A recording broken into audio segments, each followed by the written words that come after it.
Hello friends, welcome back to my channel Hindi short stories with English translation.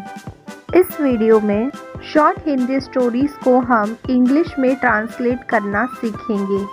आज की हमारी कहानी है एक लालची शेर की कहानी।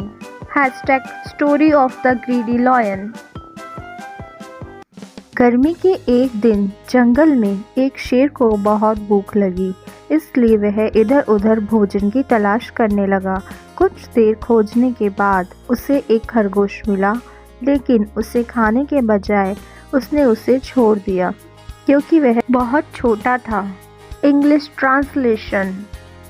One day in the summer, a lion was very hungry in the forest, so he started looking for food here and there. After searching for some time, he found a rabbit, but instead of eating it, he left it because it was too small. फिर कुछ देर खोजने के बाद उसे रास्ते में एक हिरन मिला।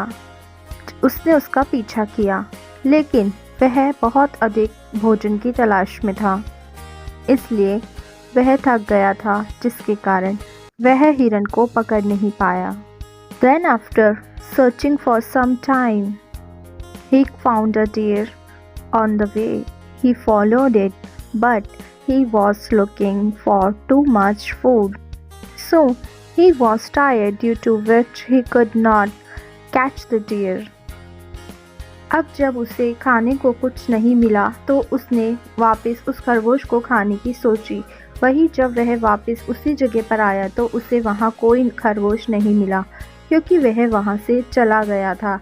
अब शेर बहुत दुखी हो गया और उसे कई दिनों तक भूखा रहना पड़ा। Now when he did not get anything to eat, he thought of eating that rabbit again, whereas when he came back to the same place, he did not find any rabbit there because he had left from there. Now the lion became very sad and had to starve for many days. इस कहानी से सीख। इस कहानी से हमें यह सीखने को मिलता है कि अत्यधिक लालच कभी भी फलदायी नहीं होता है। Moral of the story. From this story, we get to learn that excessive greed is never fruitful. Thank you for watching.